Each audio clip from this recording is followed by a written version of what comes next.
ఈరోజే ధనుర్మాస శనివారం. ఎవరైతే ఈరోజు ధనుర్మాస శనివార వ్రతకథను భక్తి శ్రద్ధలతో వింటారో అటువంటి వారికి శనిబాధలు ఉండవు. కష్టాలు బాధలను ఆ వెంకటేశ్వరుడు తొలగించి అష్టైశ్వర్యాలు కలిగిస్తాడు. హిందూ ధర్మంలో ధనుర్మాసమంటే భక్తికి ముక్తికి ఎంతో ముఖ్యమైన మాసం. ఈ నెలలో ప్రతిరోజు పవిత్రమైనదే. అలాగే ధనుర్మాసంలో వచ్చే శనివారానికి ఒక విశిష్టమైన శక్తి ఉంటుంది. పూర్వం కళింగ దేశంలో విష్ణుదాసు అనే ఒక పేద బ్రాహ్మణుడు ఉండేవాడు. అతను శ్రీ మహావిష్ణువుకు పరమభక్తుడు. కానీ అతని జాతకంలో ఏలినాటి శని నడుస్తుంది. దీనివల్ల అతను ఎన్ని పూజలు చేసినా, ఎంత కష్టపడినా ఫలితం దక్కేది కాదు. పేదరికం, అనారోగ్యం, అవమానాలు అతన్ని వెంటాడేవి. ఒకానొక ధనుర్మాస సమయంలో విష్ణుదాసు తన దరిద్రాన్ని తాళలేక ఆత్మహత్య చేసుకోవాలని నిర్ణయానికి వచ్చాడు. నదిలో దూకడానికి సిద్ధపడ్డాడు. సరిగ్గా అదే సమయానికి తేజోవంతమైన ముఖంతో ఒక యోగి అక్కడికి వచ్చాడు.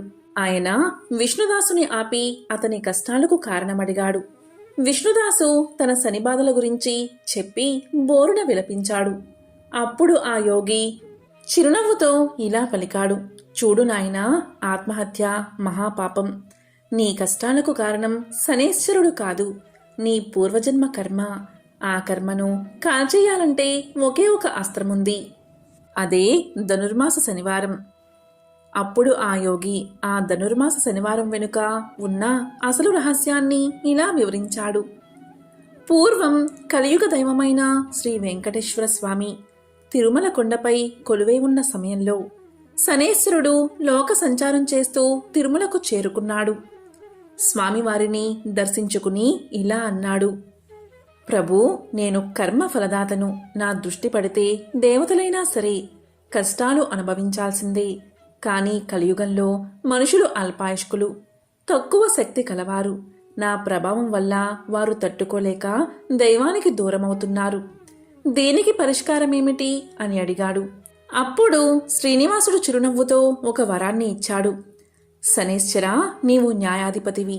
అయితే ఎవరైతే నాకు అత్యంత ప్రీతికరమైన ధనుర్మాసంలో నాకు ఇష్టమైన శనివారం రోజు తెల్లవారుజామునే నిద్రలేచి చన్నీటి స్నానం చేసి నన్ను ఆరాధిస్తారో వారి జోలికి నువ్వు వెళ్ళకూడదు అంటాడు. అంతేకాదు శనేశ్వర, ముఖ్యంగా ధనుర్మాస శనివారం నాడు ఎవరైతే నాకు పొంగలిని నివేదన చేసి పేదలకు అన్నదానం చేస్తారో వారిని ఏలినాటి శని, అష్టమ శని కూడా ఏమీ చేయకూడదు. ఇది నా ఆజ్ఞ అన్నాడు.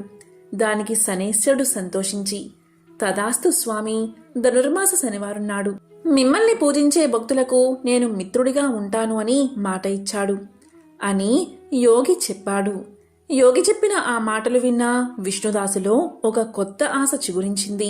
సరిగ్గా మరుసటి రోజే ధనుర్మాసపు శనివారం. ఇక ఆ రోజు విష్ణుదాసు బ్రాహ్మీ ముహూర్తంలో ఉదయాన్నే 4 గంటలకు లేచి చన్నీటి స్నానాన్ని ఆచరించాడు. ధనుర్మాసంలో బ్రాహ్మీ ముహూర్తంలో చన్నీటి స్నానం చేస్తే అన్ని పుణ్యనదుల్లో ఏకకాలంలో స్నానం చేసిన పుణ్య ఫలితం వస్తుంది. ఇక తరువాత తన గుడిసె ముందున్న తులసి కోటకు పసుపు కుంకుమ పెట్టి దీపాన్ని వెలిగించాడు. ఇక తన దగ్గర ఉన్న కొద్దిపాటి బియ్యం, పెసరపప్పు, బెల్లంతో పొంగలి వండి విష్ణువుకు నైవేద్యం పెట్టాడు. తిరుపామయిలోని పాసురాలను భక్తితో పఠించాడు. ధనుర్మాస శనివారం రోజు గోదాదేవి రాసినటువంటి తిరుపామయిలోని పాసురాలను భక్తితో పఠించినా లేదా విన్నా మహాపాపాలైనా తొలగిపోతాయి. ఇలా ధనుర్మాసంలో వచ్చిన 4 శనివారాలు అతను నిష్టగా వ్రతాన్ని చేశాడు.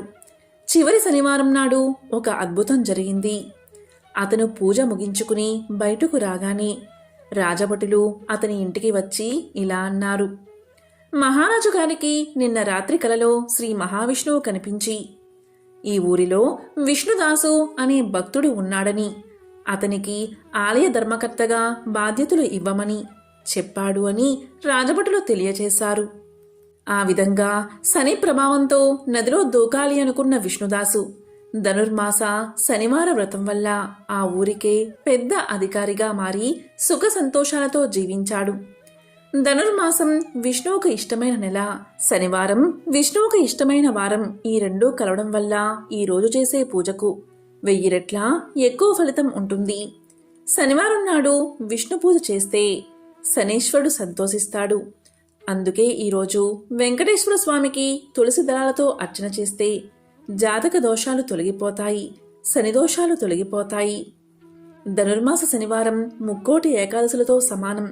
ధనుర్మాసంలో వచ్చే ప్రతి శనివారం వైకుంఠ ఏకాదశితో సమానం అని పెద్దలు చెబుతారు. శనిదేవుడికి 8 మంది భార్యలు ఉన్నారని మన పురాణాలు చెప్తున్నాయి. వారి పేర్లు వచ్చేసి ద్వాజిని, దామిని, కంకాలి, కలహప్రియ, కంటకి, తరంగి, మహిషి మరియు అజ. 8 మంది భార్యలు. తన భార్యలను ఆరాధించేవారిని శనిదేవుడు అమితంగా ఇష్టపడతాడట. శనిదేవుణ్ణి పూజించే ముందు అతని భార్యల పేర్లను కూడా చదివితే చాలా మంచిది. శనివారం వారి పేర్ల మీద పూజలు చేయడం వల్ల శని భగవానుడు సంతోషించి సకల ఐశ్వర్యాలు ప్రసాదిస్తాడు. ప్రత్యక్ష నారాయణుడైన సూర్యదేవుడికి అతని భార్య అయిన ఛాయాదేవికి కలిగిన సంతానమే శనిదేవుడు. అతను నలుపు రంగుతో ఇనుముతో చేసిన రథాన్ని నడుపుతూ రాబందు, కాకి ఇలా అనేక వాహనాలతో ఉంటాడు. తన చిన్నతనం నుంచి శనిదేవుడు ఆ మహాశివుడికి ఉత్తమ భక్తుడు. మహాశివుడి ఆశీస్సుల కొరకు అనేక సంవత్సరాల పాటు తపస్సు, ధ్యానం కూడా చేశాడు. అతనితో పాటు మహాశివుడిపై ఉన్న ప్రేమ కూడా అంచెలంచెలుగా పెరిగింది. శనిదేవుడు పెద్దవాడైన తర్వాత అతను చిత్రరథుడి కుమార్తె అయిన దామిని వివాహం చేసుకున్నాడు. దామిని దైవశక్తులు ఉన్న స్త్రీగా పురాణాల్లో పేరుంది. అందంలోనే కాదు, అత్యంత తెలివైనది. ఒక రాజ్యానికి యువరాణి. ఈమె అన్ని విద్యలు అభ్యసించింది. అత్యంత శక్తివంతురాలు. ఇలా ఉండగా తన భక్తులకు అంతా శుభం కలగాలని ఒకరోజు శనిదేవుడు ఆ మహాశివుడి గురించి తపస్సు ఆచరించడానికి అడవులకు వెళ్ళాడు. ఇలా అనేక సంవత్సరాలు ధ్యానంలో మునిగిపోయాడు. ఇలా శనిదేవుడు అడవులకు వెళ్లడం వల్ల దామినికి ఏం చెయ్యాలో తోచలేదు. కొత్తగా పెళ్లైన కారణంగా కామవాంఛ కూడా ఉంది. అంతేకాదు దామినికి ఒక పిల్లవాడికి తల్లి కావాలి అనే ఆశ కూడా ఉంది. ఇక ఉన్న పలంగా దామిని శనిదేవుడు వెళ్లిన అడవులకు చేరుకుంది. శనిదేవుణ్ణి సమీపించి పలకరించింది. కాని ఆ సమయంలో ఆ మహాశివుడి ధ్యానంలో ఉన్నాడు శనిదేవుడు. ఆ ధ్యానం నుంచి బయటకు రావడానికి అతను ఇష్టపడలేదు. అయినప్పటికీ కూడా దామిని శనిదేవుణ్ణి ధ్యానం నుంచి బయటకు తీసుకురావడానికి ప్రయత్నించింది. కాని ఎన్ని ప్రయత్నాలు చేసినా అన్నీ వ్యర్థమయ్యాయి. ఇక శనిదేవుడి ప్రవర్తనతో బాధపడిన దామిని కోపంతో ఇలా పలికింది. ఓ ప్రాణనాథా, నేను విరహ వేదనతో ఉన్నాను. నా యొక్క ఈ వేదన్ని నీవే తీర్చాలి. నీవు ఈ బాధ్యతనే కాకుండా నా యొక్క పాలన, పోషణ సమస్త బాధ్యతలు నీవు విస్మరించి ఇక్కడకు వచ్చి తపస్సు చేసుకుంటున్నావు. ఇది నీకు ధర్మమా? ఇది అధర్మం కాదా? నీవు ఎవరి గురించి ఈ తపస్సు చేస్తున్నావు? నీ భక్తుల గురించే కదా. ఎందుకు చేస్తున్నావు? వాళ్ళు ఎప్పుడూ నిన్ను పూజించాలనే కదా.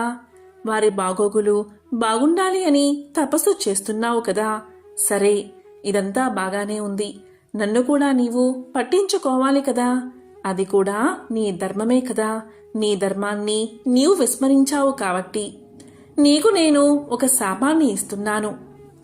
ఏ భక్తుల గురించైతే నీవు తపస్సు చేస్తున్నావో నీ చూపు వాళ్ల మీద పడితే వారి జీవితాలు మంచిగా వృద్ధిలోకి వస్తాయని నీవు భగవంతుడి గురించి అంటే పరమేశ్వరుడి గురించి తపస్సు చేస్తున్నావో అటువంటి వారి జీవితంలో అష్టమ శని కాని, ఏనాటి శని కాని, అర్ధాష్టమ శని గాని ప్రవేశించగాని వారి జీవితాలు కష్టాల పాలవుతాయి. వారు అనేక బాధలు అనుభవిస్తారు. నాలాగే వాళ్ళు కూడా అనేక దుఃఖాలు పొందుతారు. ఎవరిని నీవు చూసినా వారు నాశనం అవుతారని శపించింది. అలా శపించగానే శనిదేవుడు ధ్యానం నుంచి బయటకు వచ్చాడు. అరే, నా భార్యను ఇలా బాధ పెట్టానా? ధర్మాన్ని విస్మరించానా? ఈశ్వరుడి యొక్క మంత్ర జపంలో నాకు ఆయన తప్ప ఏదీ గోచరించకుండా ఉన్నానే అని ఎంతగానో బాధపడి పరమేశ్వరుని ధ్యానిస్తాడు. దీంతో పరమేశ్వరుడు ప్రత్యక్షమై, నాయనా శనిదేవా, నీవు ఆక్రోశించవలసిన పనిలేదు. రాబోయేది కలియుగం. ఈ కలియుగంలో ధర్మం 4 పాదాలా నడుస్తుంది. నీ చల్లని చూపు కంటే నీ వక్రదృష్టి పడితేనే అధర్మానికి లోనైన వారు, అధర్మంతో జీవించేవాళ్ళు, దుష్టులు, దుర్మార్గులు వీళ్ళందరికీ కూడా నీవు ఒక దండ నాయకుడివై వారిని నీవు దండించి చక్కటి మార్గంలో పెట్టడానికి ఇది నీకు వరంగా నేను అనుగ్రహిస్తున్నాను. ధర్మంతో ఉండేవారికి నీ చల్లని చూపుతో మంచే జరుగుతుంది. అధర్మం, అన్యాయం, దుర్మార్గుల ఎడల నీ దృష్టి పడి వారిని దండించేందుకు ఈ శాపం నీకు పనికి వస్తుంది. కాబట్టి నీవు బాధపడాల్సిన పనిలేదు అన్నాడు. అలా ఆ పరమేశ్వరుడు శాపాన్ని వరంగా మార్చాడు. ఇలా కలియుగంలో శని వక్రదృష్టి ప్రజలకు ఎల్లప్పుడూ ప్రతికూల ప్రభావాలను చూపిస్తుంది. క్రమంగా శనిదేవుడు ఎవరిని చూస్తే ఆ వ్యక్తి కొన్ని క్లిష్ట సమస్యలను ఎదుర్కోవాల్సి ఉంటుంది. ఇలా ఉండగా శనిదేవుడు తన భార్య దగ్గరకు చేరుకున్నాడు. ఇక భార్య దామిని చిరాకుగా ఉంది. అది గమనించి ఆమెకు క్షమాపణలు చెప్పాలని ప్రయత్నించాడు. క్రమంగా ఆమె దాన్ని అర్థం చేసుకుని శాపం ఇచ్చినందుకు విచారం వ్యక్తం చేసినప్పటికీ శాపం యొక్క ప్రభావాలను రద్దు చేయగల శక్తులు ఆమెకు లేని కారణంగా ఆ శాపం వరంగా కలియుగంలో కొనసాగించబడింది. ఇక ఆ రోజు నుంచి తన భక్తులను కాపాడాలని, వారిని నేరుగా చూడకుండా ఎల్లప్పుడూ తలదించుకునే ఉండాలని శనిదేవుడు నిర్ణయించుకున్నాడు. ఇదే శని భగవానుడి యొక్క పెళ్లి కథ. ఎవరైతే ఈ కథను వింటారో వారికి శనిదేవుడి యొక్క సంపూర్ణ అనుగ్రహం లభిస్తుంది. ఒకరోజు బృహదస్వుడు అనే ముని పాండవుల వద్దకు వచ్చాడు. అప్పుడు పాండవుల్లో పెద్దవాడైన ధర్మరాజు ఆ మునికి అతిథి సత్కార్యాలు చేసి కౌరవుల వల్ల తాము పడుతున్న బాధలు అన్నీ వివరించి, మహాత్మా, రాజ్యాన్ని, నివాసాన్ని పోగొట్టుకున్న మాలాగా అడవిలో కష్టాలు పడుతున్నవారు ఎవరైనా ఉన్నారా? ఉంటే చెప్పండి అని అడిగాడు. అందుకు బృహదస్వుడు ఇలా పలికాడు, ధర్మరాజా, నీవు కష్టాలు పడుతూ అడవుల్లో ఉన్న నీ వెంట నీ అన్నదమ్ములు, నీ భార్య, నీ హితం కోరే విప్రులు నీ వెంట ఉన్నారు. పూర్వం నలుడు అనే మహారాజు నీవలే జూదంలో సర్వం కోల్పోయి పుష్కరునికి రాజ్యాన్ని అప్పగించి భార్యా సమేతుడై ఒంటరిగా అరణ్యాలకు వెళ్లాడు అని చెప్పాడు. అది విని ధర్మరాజు, మహాత్మా, నాకు నకులుని కదా, వివరించండి అని అడిగాడు. అప్పుడు బృహదస్వుడు ఇలా చెప్పడం ఆరంభించాడు. నిషిత దేశాన్ని వీరసేనుడి కుమారుడైన నలుడు పరిపాలిస్తున్న కాలమది. తన పరాక్రమంతో ఎన్నో దేశాలను జయించి ప్రజారంజకంగా పరిపాలిస్తున్నాడు. నలుడికి జూదం అంటే ఎక్కువ ప్రీతి. ఆ కాలంలో విదర్భ దేశాన్ని భీముడు అనే రాజు పరిపాలిస్తున్నాడు. చాలా కాలం అతనికి సంతానం లేదు. అతనికి దమనుడు అనే మునిచ్చిన వరం వల్ల దమయంతి అనే కూతురు, దముడు, దమనుడు, దాంతుడు అనే కుమారులు కలిగారు. దమయంతి సౌందర్య రాశి, గుణవంతురాలు. దమయంతి నలుడి గుణగణాల గురించి విన్నది.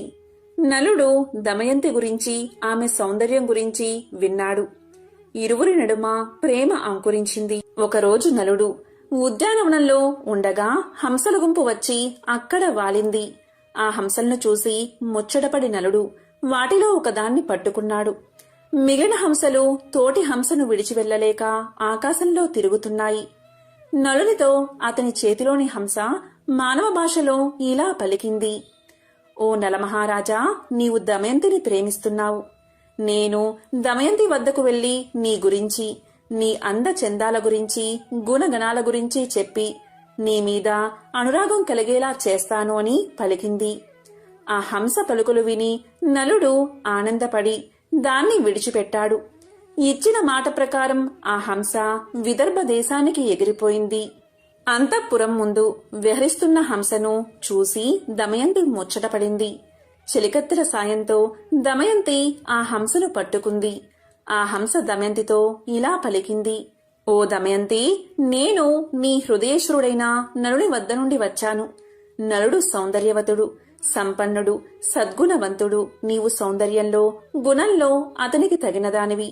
అతనికి భార్యవైతేనే నీకు రాణింపు అని పలికింది. అప్పుడు దమయంతి, ఓ హంస, నలుడు గురించి నాకు ఎలా చెప్పావో అలాగే నలుడికి కూడా నా గురించి చెప్పు అన్నది. ఆ హంస అలాగే చేసింది. ఇలా ఇరువురికి ఒకరిపై ఒకరికి అనురాగం అధికమైంది. నల దమయంతుల ప్రణయ విషయం దమయంతి చెలికత్తెల ద్వారా తెలుసుకున్న భీమ మహారాజు కుమార్తెకు స్వయంవరం ప్రకటించాడు. ఆహ్వానాన్ని అందుకున్న రాజులంతా స్వయంవరానికి విచ్చేశారు. నలుడు కూడా స్వయంవరానికి పోతున్నాడు. ఇంద్రుడికి దమయంతి స్వయంవర విశేషం తెలిసి దిక్పాలకులతో స్వయంవరానికి బయలుదేరాడు. మార్గమధ్యలో నలుణ్ణి చూసిన ఇంద్రుడు నలుడితో, నిషధరాజా, నీవు నాకు దూతగా పనిచెయ్యాలి అన్నాడు. అప్పుడు నలుడు, అలాగే చేస్తాను. ఇంతకీ మీరెవరు? నేను నీకేమి చెయ్యాలి అని అడిగాడు. అప్పుడు ఇంద్రుడు నలునితో, నేను ఇంద్రుణ్ణి. వీరు దిక్పాలకులు. నీవు పోయి దమయంతికి మా గురించి చెప్పి ఆమె మమ్మల్ని వరించేలా చెయ్యాలి అన్నాడు. అప్పుడు నలుడు ఇంద్రునితో, అయ్యా, నీకిది ధర్మమా? నేను కూడా అదే పనిమీద పోతున్నాను కదా అన్నాడు. అప్పుడు ఇంద్రుడు నలునితో, నీవు మాకు మాటిచ్చావు కనుక ఈ కార్యం చెయ్యవలసిందే. ఇది దేవతా కార్యం. నీవు చెయ్యగలవు. మాట తప్పడం ధర్మం కాదు. మా మహిమ చేత అంతఃపురానికి వెళ్లడానికి నీకు ఎవరూ అడ్డు చెప్పరు అన్నాడు. గత్యంతరం లేక నలుడు దమయంతి అంతఃపురంలో ప్రవేశించాడు. నలుడు దమయంతిని మొదటిసారిగా చూసి హంస చెప్పిన దానికంటే దమయంతి సౌందర్యవతి అనుకున్నాడు. దమయంతి ఆమె చెలికత్తెలు నలుణ్ణి చూసి ఆశ్చర్యపోయారు. దమయంతి నలుణ్ణి చూసి, మహాత్మా, మీరు ఎవరు? ఎక్కడి నుండి వచ్చారు? ఈ అంతఃపురంలో ఎవరికీ కనబడకుండా ఎలా ప్రవేశించారు అని అడిగింది. అప్పుడు నలుడు దమయంతితో, నా పేరు నలుడు. నేను దేవదూతగా వచ్చాను. దిక్పాలకులు వారిలో ఒకరిని వరించమని నీకు చెప్పమని నన్ను పంపారు అన్నాడు.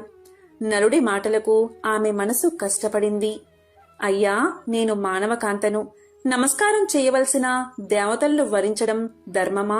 నాడు హంస చెప్పింది మొదలు నిన్నే నా భర్తగా తలుచుకుంటున్నాను. నా తండ్రి భీమరాజు మిమ్మల్ని ఇక్కడికి రప్పించడానికే స్వయంవరం ప్రకటించాడు. మీరే నా భర్త కనుక నన్ను స్వీకరించండి, లేకుంటే నా ప్రాణాలను తీసేసుకుంటాను. అంతేకాని ఇతరులను వరించను అని దమయంతి ప్రార్థించింది.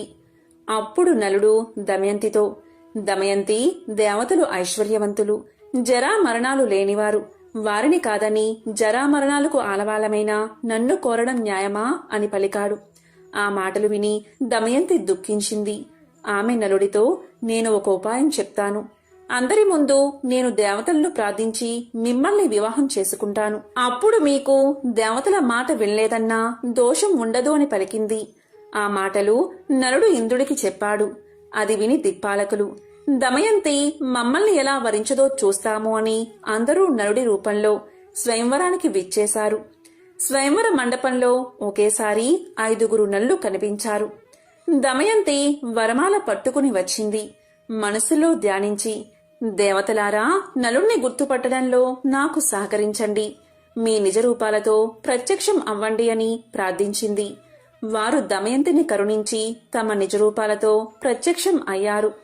నలా దమయంతులకు వైభవోపేతంగా వివాహం జరిగింది. ఇంద్రాది దేవతలు అనేక వరాలిచ్చి అనుగ్రహించారు. ఇలా దేవతలు దమయంతి స్వయంవరం చూసి దేవలోకం వెళ్తూ ఉండగా దేవతలకు కలి పురుషుడు కనిపించాడు. ఇంద్రుడు కలిపురుషుని చూసి, ఎక్కడికి పోతున్నావు అని అడిగాడు. అప్పుడు కలిపురుషుడు, భూలోకంలో జరుగుతున్న దమయంతి స్వయంవరానికి పోతున్నాను అన్నాడు. ఆ మాటలకు వారు నవ్వి, దమయంతి స్వయంవరం జరిగింది, ఆమె నలుణ్ణి వివాహం చేసుకుంది అన్నారు. దీంతో కలికి కోపం వచ్చింది.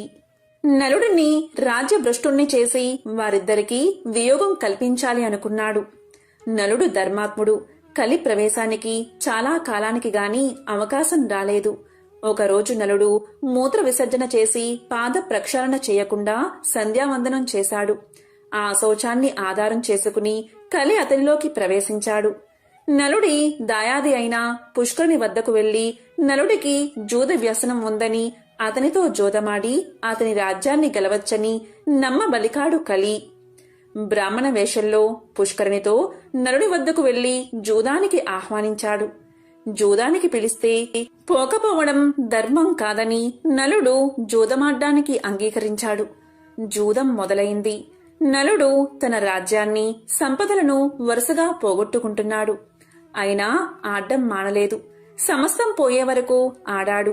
దీంతో దమయంతి దుఃఖించి ఓడే కొద్దీ గెలవాలని పంతం పెరుగుతుంది. ఏమీ చెయ్యలేము అని సరిపెట్టుకుంది. నలుడు ఓడిపోవడం తథ్యమని గ్రహించిన దమయంతి తన కుమార్తె ఇంద్రను, కుమారుడు ఇంద్రసేనను సారథిని తోడిచ్చి విదర్భలో ఉన్న తండ్రి వద్దకు పంపించేసింది. నలుడు తన రాజ్యాన్ని కోల్పోయి నగరం వెలుపులా 3 రోజులు ఉన్నాడు. జూదంలో సర్వం పోగొట్టుకున్న నలుణ్ణి చూడడానికి ఎవరూ రాలేదు. ఆకలికి తట్టుకోలేకపోయాడు. ఆకాశంలో ఎగురుతున్న పక్షులను పట్టడానికి తన పైవస్త్రాన్ని వాటి మీద విసిరాడు. ఆ పక్షులు ఆ వస్త్రంతో సహా ఎగిరిపోయాయి. దీంతో నలుడు సిగ్గుపడి తన భార్య కొంగును పైవస్త్రంగా కప్పుకున్నాడు. ఆ దుస్థితికి తట్టుకోలేని నలుడు, దమయంతి, ఇక్కడ 4 మార్గాలు ఉన్నాయి. ఇది నీ పుట్టిల్లు విదర్భ దేశానికి పోయేదారి. ఇది దక్షిణ దేశానికి పోయే మార్గం. ఇది కోసల దేశానికి పోయే మార్గం. ఇది ఉజ్జయిని దేశానికి పోయే మార్గం. వీటిలో మనకు అనుకూలమైన మార్గమేదో చెప్పు అన్నాడు. ఇంకా భార్యతో ఇలా పలికాడు. నీవు అడవులలో కష్టాలు పడలేవు. నీ తండ్రి ఇంటికి వెళ్లి సుఖంగా ఉండు అని చెప్పాడు. అప్పుడు దమయంతి ఇలా పలికింది. అవును నాదా, మనమిద్దరం విదర్భకు వెళ్లి సుఖంగా ఉందామని చెప్పింది. అప్పుడు నలుడు, దమయంతి, మహారాజుగా విదర్భలో తిరిగినవాడిని రాజ్యభ్రష్టుడిగా ఎలా రాగలను చెప్పు? అన్ని రోగాల కన్నా పెద్ద రోగం దుఃఖం. అందుకు భార్య పక్కన ఉండడమే పరమ ఔషధం. అందుకని నీవు పక్కన ఉంటే ఎన్ని కష్టాలనైనా సుఖాలుగానే ఉంటాయి అన్నాడు నలుడు. దానికి దమయంతి, నిజమే, అందుకని నన్ను ఎప్పుడూ మీ వెంట ఉండడానికి అనుమతించండి అని పలికింది. అందుకు నలుడు అంగీకరించాడు. ఒకరోజు అడవిలో నలుడి తొడమీద తలపెట్టుకుని దమయంతి నిద్రపోతూ ఉంది. ఆమెని చూసి నలుడు, ఈ సుకుమారి నాతో అడవుల్లో కష్టాలు పడుతుంది. నా వెంట ఉండడమే ఈమె కష్టాలకు కారణం. నేనే లేకపోతే ఈమె పుట్టింటికి వెళ్లి సుఖపడుతుంది అని మనసులో అనుకుని తాను ధరించిన చీర భాగాన్ని చింపి పైన వేసుకుని ఆమెను వదల్లేక విడిచి వెళ్లాడు. నిద్ర లేచిన దమయంతి భర్త లేకపోవడం చూసి ఎంతో దుఃఖించింది. భర్తను తలుచుకుంటూ అడవిలో తిరుగుతున్న దమయంతిని ఒక కొండ చిలువ పట్టుకుంది. భయంతో దమయంతి కేకలు వేసింది. ఆ కేకలు విని ఒక కిరాతకుడు తన కత్తితో ఆ కొండ చిలువను చంపి దమయంతిని రక్షించాడు. ఆ కిరాతకుడు దమయంతి గురించి తెలుసుకున్నాడు.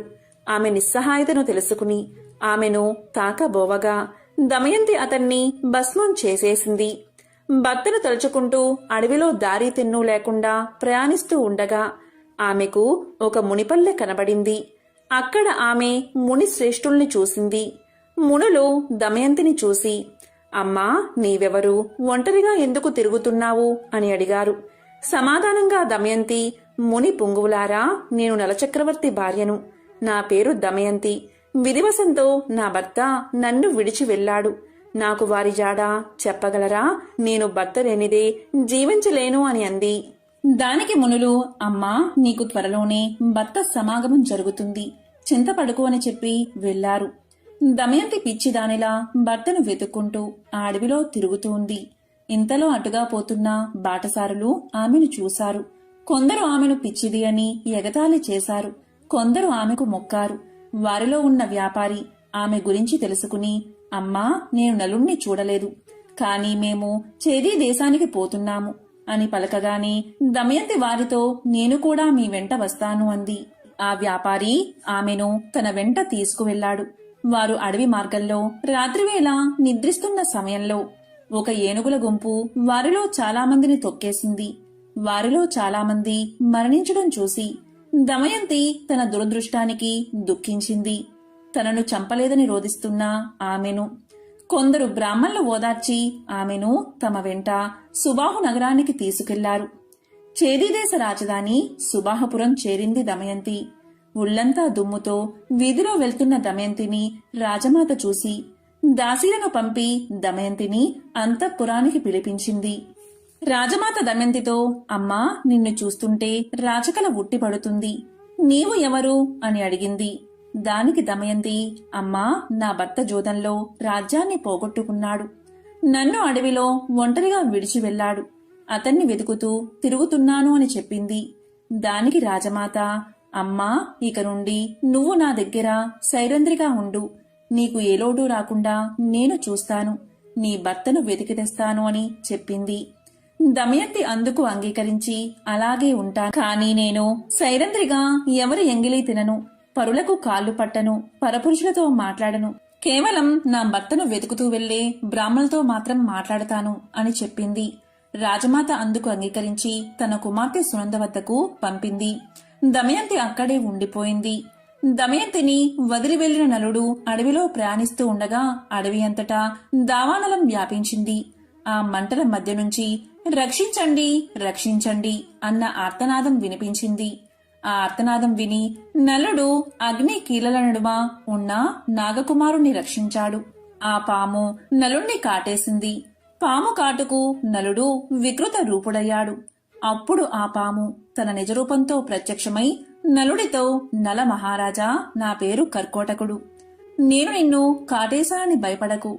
ఇక నిన్ను ఎవరూ గుర్తించరు. పాము కాటు నిన్నేమీ చెయ్యదు. నీ రాజ్యం నీకు ప్రాప్తిస్తుంది. నీ భార్య నీకు దక్కుతుంది. నీకు ఎప్పుడు నిజరూపం కావాలన్నా నన్ను తలుచుకుంటే నీ వద్దకు ఒక వస్త్రం ఎగురుతూ వస్తుంది. దాన్ని కప్పుకుంటే నీ పూర్వాకృతి వస్తుంది. నీకు మరొక విషయం చెప్తాను. ఇక్కడికి దగ్గరలో ఇక్ష్వాకు వంశస్థుడైన ఋతుపర్ణుని రాజ్యముంది. నీవు అక్కడికి వెళ్ళు. బాహుకుడు అనే పేరుతో అతని వద్ద రథసారథిగా చేరు. నీవు అతడికి అశ్వహృదయం అనే విద్యను ఇచ్చి అతని నుండి అక్షహృదయం అనే విద్యను గ్రహించు అని చెప్పి కర్కోటకుడు వెళ్లిపోయాడు. నలుడు ఋతుపర్ణుని వద్ద సారథిగా చేరాడు. అలాగే వంటశాలలో చేరి రుచికరమైన వంటలు వండిపెట్టసాగాడు. నలుడికి జీవలుడు సహాయకుడిగా ఉన్నాడు. ఎక్కడ ఉన్నా నలుడు ఎప్పుడూ దమయంతిని తలచి దుఃఖిస్తూనే ఉండేవాడు. ఒకరోజు నలుడు దమయంతిని తలుచుకుని దుఃఖిస్తూ ఉండగా జీవలుడు విని ఈ వికృత రూపి ప్రియురాలు ఎంత వికృత రూపంతో ఉంటుందో అనుకుంటూ నలుడి దగ్గరకు వచ్చి విషయం ఏమిటని అడిగాడు. అందుకు నలుడు జీవలునితో, అయ్యా, నాకు ఒక ప్రేయసి కూడానా? నాకు తెలిసిన ఒక సైనికుడు తన ప్రేయసి గురించి దుఃఖిస్తుండగా చూశాను. అతన్ని అనుకరిస్తూ ఏడుస్తున్నాను అన్నాడు.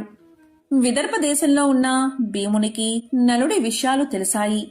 తన కూతురు, అల్లుడు ఏమయ్యారో అని పరితపించాడు అతను.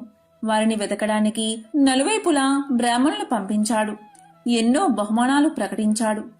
చేదీ దేశం చేరిన బ్రాహ్మణుడు దమయంతి నుదుటిన ఉన్న పుట్టు మచ్చను చూసి ఆమెను గుర్తించారు. అతడు దమయంతితో, అమ్మా, నేను నీ తండ్రి వద్ద నుండి వస్తున్నాను. అక్కడి వారంతా క్షేమం. నేను నీ సోదరుడి మిత్రుడను అనగాని దమయంతి వారిని తలుచుకుని పెద్దగా రోదించింది. అది చూసిన రాజమాత ఆ బ్రాహ్మణుణ్ణి చూసి, బ్రాహ్మణోత్తమా, ఈమె ఎవరి భార్య, ఎవరి కూతురు, ఇలా ఉండడానికి కారణం ఏమిటి అని అడిగింది. దానికి అతడు, అమ్మా, ఈమె విదర్భరాజు కుమార్తె, నల చక్రవర్తి భార్య. ఈమె పేరు దమయంతి. నల మహారాజు విధివశాత్తు రాజ్యాన్ని పోగొట్టుకుని అడవుల పాలయ్యాడు. భీముని ఆజ్ఞపై ఈమెను వెతుకుతూ ఇక్కడకు వచ్చి ఈమెను గుర్తించాను అన్నాడు. అది విని దమయంతిని కౌగిలించుకున్న రాజమాత, దమయంతి, నీవు నాకు పుత్రికా సమానురాలివి. నేను నీ తల్లి దశార్ణరాజు కుమార్తెలము. నీ తల్లి విదర్భరాజును వివాహం చేసుకుంది. నేను వీరబాహుణ్ణి వివాహం చేసుకున్నాను అని పలికింది. అందరూ ఎంతో సంతోషించారు. దమయంతి బ్రాహ్మణుడితో పుట్టింటికి ప్రయాణమయ్యింది. రాజసౌధంలో ఉన్న దమయంతి భర్త వియోగంతో బాధపడుతూనే ఉంది.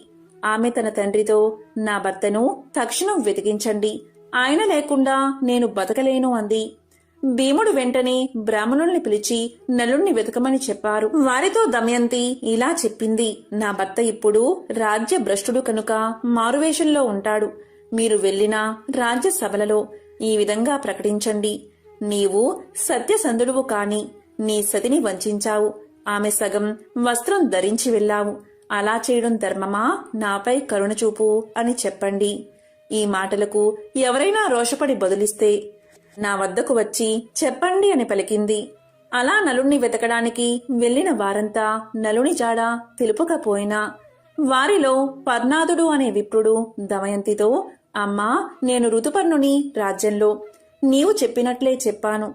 అక్కడ ఒక కురూపి వంటవాడు సారథి అయిన బహుకుడు అనేవాడు నన్ను రహస్యంగా కలుసుకుని, అయ్యా, భర్త కష్టాల్లో ఉన్నా సహించి ఆదరించే భార్య ఇహలోకంలోనూ పరలోకంలోనూ సుఖపడుతుంది అన్నాడు అని దమయంతో చెప్పాడు. దమయంతి ఆలోచించగా అతడు నలుడు కాకపోతే అలా ఎందుకు బదులిస్తాడు అనుకుంది. తన అనుమానం దృఢపరుచుకోవడానికి తల్లి అనుమతితో సుదేవుడు అనే బ్రాహ్మణుణ్ణి పిలిపించింది. సుదేవా, నీవు ఋతుపర్ణుని రాజుతో, రాజా, భీముడు తన అల్లుడి కొరకు వెతికించినా ఫలితం లేదు కనుక ద్వితీయ స్వయంవరం ప్రకటించాడు. భూమండలంలోని రాజులంతా వస్తున్నారు. మరునాడే స్వయంవరం కనుక వెంటనే బయలుదేరు అని చెప్పు అని చెప్పి పంపించింది. సుదేవుడు ఋతుపర్ణునితో దమయంతి చెప్పమన్నట్లే చెప్పాడు. దమయంతి బ్రాహ్మణుని ద్వారా పంపిన సందేశం విని ఋతుపర్ణుడు స్వయంవరానికి వెళ్ళాలి అనుకున్నాడు. కాని ఒక్క రోజులో విదర్భను చేరడం ఎలా అనుకుని సారథి అయిన బాహుకుని పిలిచి, బాహుకా, దమయంతికి ద్వితీయ స్వయంవరం ప్రకటించారు. నాకు చూడాలని ఉంది. ఒక్క రోజులో మనం విదర్భకు వెళ్ళాలి. నీ అశ్వ సామర్థ్యం ప్రకటించు అన్నాడు. సరే అని చెప్పిన బాహుకుడు అంటే నలుడు మనసులో కలతకు గురై, నేను అడవిలో నిర్దాక్షిణ్యంగా వదిలి రాబట్టే కదా దమయంతి రెండవ స్వయంవరం ప్రకటించింది. అవివేకులైన పురుషులు తాము ఏమి చేసినా భార్య ప్రేమిస్తుందని అనుకుంటారు. కాని అది నిజం కాదు. నా మీద కలిగిన కోపంతో దమయంతి ఇలా చేసిందని దుఃఖించాడు. అయినా దమయంతి పతివ్రత, ఇద్దరు పిల్లల తల్లి ఈ విధంగా రెండవ పెళ్లి చేసుకుంటుందా ఏమో, ఆ వింత చూస్తాను అని మనసులో అనుకున్నాడు. వెంటనే రథానికి గుర్రాలను కట్టి విదర్భకు ఋతుపర్ణుని తీసుకుని ప్రయాణమయ్యాడు. ఋతుపర్ణుడికి రథం పోయే వేగం చూస్తుంటే అది సూర్యుడి రథంలా, బాహుకుడు అణురుడిలా అనిపించింది. పక్కనే ఉన్న వార్షేయుడికి అదే సందేహం కలిగింది. భూలోకంలో ఉన్న నలుడికి మాత్రమే ఇలాంటి నైపుణ్యం ఉంది. కాని ఈ కురూపి నలుడు ఎలా అవుతాడు అని మనసులో అనుకున్నాడు. ఇంతలో ఋతుపర్ణుని ఉత్తరీయం జారి కింద పడింది. బాహుకా, రథం ఆపు, వార్ణేయుడు దిగి ఉత్తరీయం తీసుకువస్తాడు అన్నాడు. దానికి బాహుకుడు, మహారాజా, మనం ఆమడ దూరం వచ్చేశాం. అంత దూరం నడుచుకుంటూ ఎలా తీసుకురాగలం అన్నాడు. అతని రథసారథ్యానికి ఋతుపర్ణుడు ఆశ్చర్యపోయాడు. తన పరిజ్ఞానాన్ని బాహుకుడికి చూపించాలన్న ఆసక్తి కలిగింది. అంతలో రథం ఒక పెద్ద వృక్షాన్ని దాటింది. ఋతుపర్ణుడు బాహుకునితో, బాహుకా, ఆ వృక్షంలో ఎన్ని కాయలు, ఎన్ని పువ్వులు, ఎన్ని ఆకులు ఉన్నాయో నేను చెప్పగలను అన్నాడు. దానికి బాహుకుడు, చెప్పండి మహారాజా అన్నాడు. ఋతుపర్ణుడు చెప్పాడు. లెక్కించి చూస్తే కాని నమ్మను అని రథమాపి ఆ చెట్టును పడగొత్తించి లెక్కించాడు.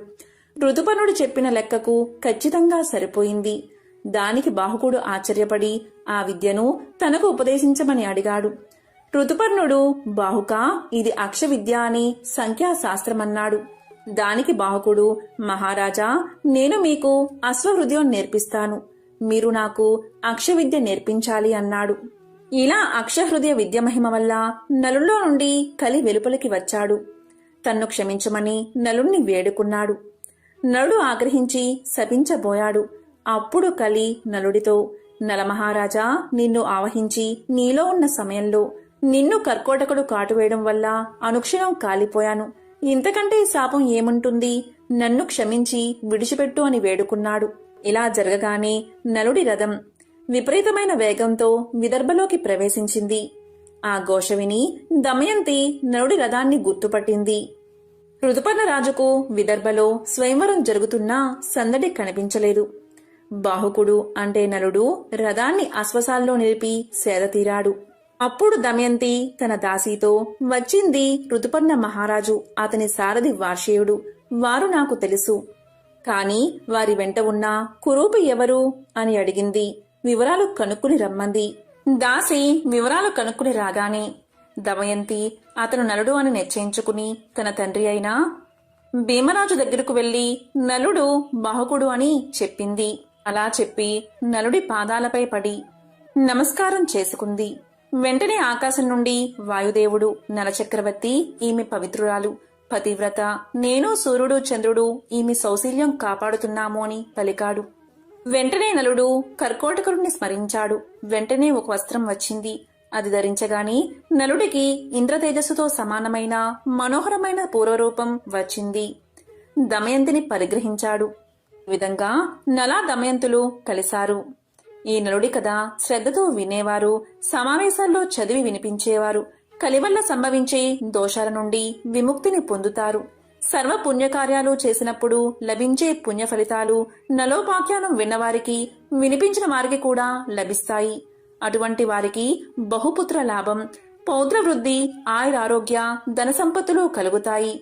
విష ప్రయోగం నుంచి బాధలు, చెడు విషయాల్లోని లంపటత్వం వారిని అంటవు. వారు ధర్మాత్ములు కాగలరు. కర్కోటకస్య నాగస్య దమయంత్య నలస్య చ ఋతుపర్ణచ్చ రాజర్షి కీర్తనం కలినాశనం. ఈ కథను విన్నా, చదివినా, చెప్పినా, వినిపించినా సకల శుభాలు కలుగుతాయి. దోషాలన్నీ తొలగిపోతాయి. ఓం నమః శివాయ. ఓం నమో నారాయణాయ. ఓం శనేశ్వరాయ నమః.